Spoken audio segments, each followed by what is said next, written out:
So when talking about music, we usually talk about how we can read the music and make a visual representation of what we want to play.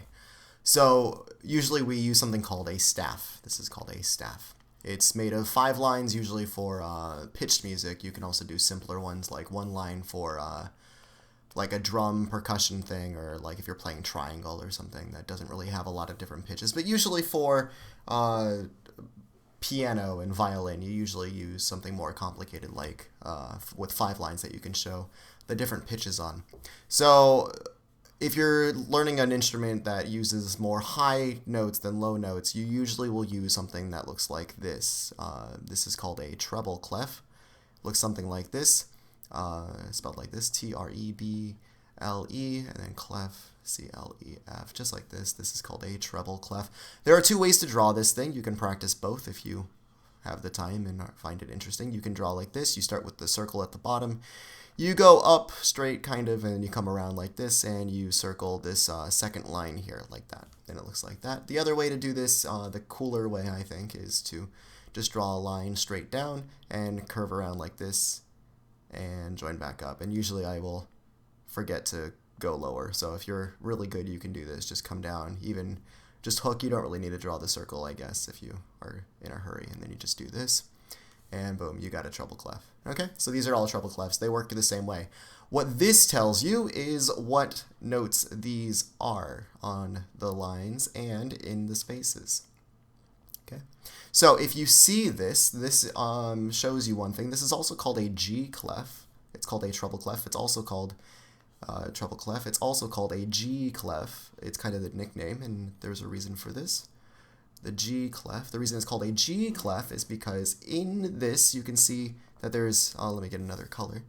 In this part here, you can see that it's circling this line. You can see it's circling this line here. The circle in it is very important to do that. If it circles that line, this line is called G. This is G. And remember, we had A, B, C, D, E, F, G, and then this just repeats. So again, after this would be A, B, and then it would keep going this way. And back this way would be G, F, and keep going back this way. That's an F, and so on and so forth. So this line is G. So every space, every line has a new letter. So if we go up from G, after G is A. So this one is going to be A in the space. This line is then B, and then C, and then D, and then E, and then F. And even on top, you can put a G in this space up here. If you had a note right there, it would be a G. Okay. If you go below G, we have below G is F. We have the line here is, of course, E. We're just going backwards now. We had G, F, E, right? And then under that is D, and we keep going. You can keep going further down. Now, if you wanted to go up or down from here, you have something called a ledger line. There's a lot of new vocabulary maybe for you, but that's okay. Ledger line. Ledger line, and it looks like this. You say, well, I want to write an A. I want the note above G. I want to make an A. So what you would do is, because it goes line, space, line, you would have to put a line for A to fall on. So the note would look like this. Simple like that. And you can technically have ledger lines going up as far as you want, like this. And if you want to figure out what this is, we know this line, this first line is an A, so we can say, oh, well, this is an A. And then you just simply count A, B, C, D, E. This line, I'll keep us honest here. That's an E. That's an F. That's a G. This line is G. A, B, C, and then that's a D, like that. So we got A. These are the lines A, C, E, G, B, D, this kind of thing. So this note you would have to count to as a D. Now, the good part about this, and the reason we use a clef in the first place, is because most of your notes that you'll play are in this range from here to here. Maybe a little bit below, maybe a little bit above, but you're only going to play in this area. You're not going to really see notes that are way, way, way crazy up here on an instrument that uses the treble clef. It's that's unfair. It's too difficult to read, you could argue. So don't worry too much about that, right? So next we will have, what do the notes look like, right? So here is a note. You might have it colored in like this, and we'll see different note values and stuff. But if you wanted to do just D, E, F, G, A, that kind of thing, B, C, I guess I'll draw it in my circle here, D, E, F, and you just keep going out. This is how you can write music. In fact, if you wanted to, here's Mary Had a Little Lamb. You just say E, D, and C. D, E, E, E. So this is Mary had a little lamb, just like that, And then you might need another thing there. This is called a rest. We'll learn about this later. And then because you're going bum, bum, bum, bum, bum, bum, bum, rest, bum, bum, bum. And you keep going. Now, I've ran out of sheet music here, but that's okay. Maybe I can erase and start over. So we have our treble clef. Let's start from there. You know what? Let's go ahead and do this instead.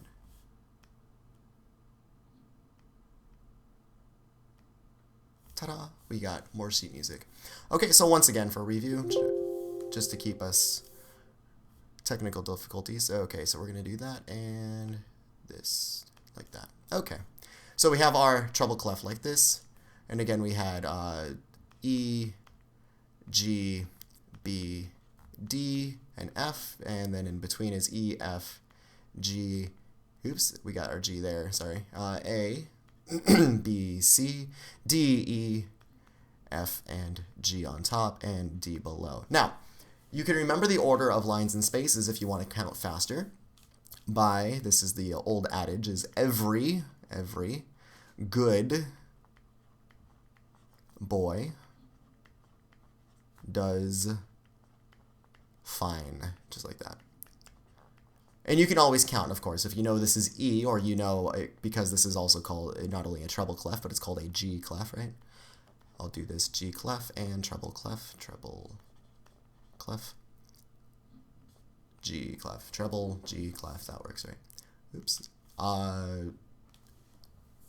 If you know that this line is G, because it's a G clef, you have every good boy does fine. So if you wanted to count, you could say, well, this one's G. I wonder what this line is. You can go G, A, B, C, D, E, F. And when you're learning this, that's usually what people do. Eventually, if you do this enough and you practice often enough, your brain will maybe get tired of doing all the counting, and you'll just know, oh, the top line is F, and you'll just start memorizing all of them pretty quick based on the treble clef. Let me add the little ball down here. Okay, so this is every good boy does fine. If you look at the spaces, this is the other adage, is this spells face in here. Or if you want the spaces on the other side, this is the face g, right? The face g, okay? So use whatever you want. These are simple ways to try to remember this stuff. Hopefully one of them works for you, no problem. Cool. Moving on, we have the bass clef is the other common clef. It looks like this. You have a circle here, and you go back like this, and you put 2 dots on this. So now you have 2 lines here. Let me really break this up here. Now, if you see one of these things, this is called, once again, I'm sorry, let me do this part. This is called the bass clef. The bass clef. It's also called the F clef. Now, if you were to look at the symbol, the most interesting line might be this one right here. You could argue because it's got the 2 dots here. It's got, well, all 3 dots, if you will. This line is very interesting. So this line is, if you guessed, is F. And then everything goes accordingly. So this is F, this is G, this is A, this is B up on this space, this is E, this is D, oops, where am I? There we go. D, this is C. This is B, I'm just counting backwards now. This is A, this is G, and this bottom one is F. And again, you can make ledger lines and say, you know, this is C, and this one up here, if you draw one line and draw a circle above it, this would be D, that kind of thing. And down here, this is E, and blah, blah, blah. And you keep going. Again, you can go all the way down, count all the way down, and have a lot of fun doing that. Right? That looks like a C. Let me make sure that's a note there. Okay.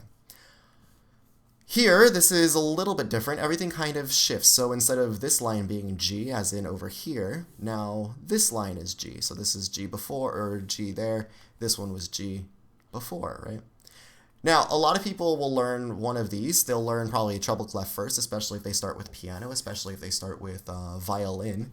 And then they'll learn the bass clef, and it's the same thing, but a little different. Everything's a little shifted, and of course, people don't like relearning something that they've already painstakingly gone over and over and over. So it's kind of funny to see people, they learn this one, they say, oh, this one's easy, and then they try to learn this one, and they say, oh, I hate this one, it's so hard. It's not hard, it's just you got to get used to it, right? This one is, if you do the spaces, this one is good. Oops, let me get my pink back. Is good boys, do, fine, always is the old one. And the one I like for the spaces is all cows eat grass. And of course that gives you G, B, D, F, A, and A, C, E, G. So these are just ways. Again, if you know this one is G or you know this one's F, you can count to everything in between, and you can just keep counting all the way up into the stratosphere.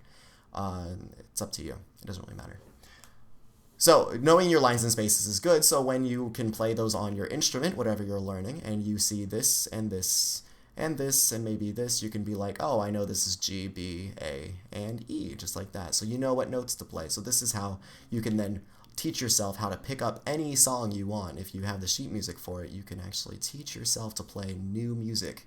No one has to show you. You just look at it and you're like, oh, I can read this. I know where G is on my instrument. I know where B is on my instrument. I know where A is. I know where E is, and I can play all those. And it sounds like this, boom, boom, boom, boom, and it sounds kind of cool because then you start playing music on your own. You don't necessarily need your teacher's help anymore, which is kind of cool. But until then, we will be here doing this. After you do bass clef and treble clef, if you're playing piano, you might see this. Let me tell you what instruments go first, actually. If you're playing in treble clef, this is probably violin, or guitar, or uke, or trumpet, I believe. It should be there, no problem.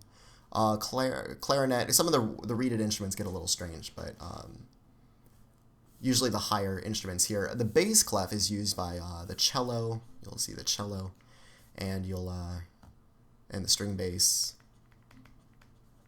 And strangely enough, I haven't really seen much bass clef music in this. They kind of do they follow the guitar because the first four strings of the guitar are the same. So bass guitar is kind of strange because it's not really a classical instrument. It's more kind of new age, and goes along the lines of that. The funny part, one more thing about the bass clef before we continue, is when I said most people learn this one first and then they come and learn bass clef second, I had a student at one point and she played cello. And so when she played cello, she always read in this clef. All her notes, all her music was always in the bass clef. So when I was teaching her theory, she would have to practice both clefs. We always taught the students both clefs. And she thought this one was easy. The bass clef was super easy because she did it every day, where the treble clef was very difficult because she never used it. So again, it's depending on what you're used to. So if you only play these instruments, you could probably get away with only learning treble clef. You'd be fine. But, it's always good to know both. And then I had one more student, and he played viola. Viola is the weird one because it looks like this. This is the clef. This is called the Viola Clef. This has several names, Viola Clef, because it's mainly used with viola. I think there's one other instrument that uses it, but mostly viola. You also have, it's called the Alto Clef. Alto Clef. And the other name that fits with F and G is the C Clef. And that's because where this hits here, this line is C. And then you have C, D, E, F, and G, and then going down, this would be B, A, G, and F. Now, I don't really have anything, but you can make your own, like, the spaces here are good boys do fine, and the lines here are face, and then G. I don't know. You can make up your own, and again, you can go down. Under F is E, and then down here is D, that kind of thing. Now, I had a student at one point, kind of around the same time I had the cello student, and he played viola, and he had all our theory books and exercises were in treble clef and bass clef. And so he got to practice all three, and he loved Viola Clef, even though nothing else really reads in it. But because he played viola, he really liked Viola Clef, of course. And the other ones were a little more difficult because he never used them. But again, he was getting ahead of the game because most times you learn these two, but you never really learn this one. But he was learning all three because he had to learn this one, and these are good if you want to be a musician anyway. Those are useful to know. So these are the three main clefs. If you know these, you can go pretty far in reading note music. There's one more note on this that I wanted to make, pun intended with note. If you play piano, you have something called not only a staff, like this one is. Again, staff is these 5 lines, the white lines here. But you have something called a grand staff, G-R-A-N-D, grand, and then staff. And it looks like this. If you play piano, this is usually what happens if you play piano. There's this line here. There's a treble clef there. Let me draw a little bit better one. Okay, there's a treble clef there. There's a bass clef here. And this is called the grand staff, and usually it has this curly brace right there, like that. And then you would have your music here, you know. So if you play piano, this is usually your right hand. It's playing the higher notes. This is usually for higher notes, right? And then this is the left hand down here. And this is usually how a piano goes. Now, there's some times where you might break out of this, but generally, especially early on, this is how you would see most piano music, especially the beginner stuff. So that's it. And again, this works the same way. The treble clef is here, and that works just like this, and the bass clef is here, and it works much the same way down here. Cool. So those are all the notes on the staffs, or staves. One staff and 2, so 1 staff and 2 or more staves is the technical way to say it, staves.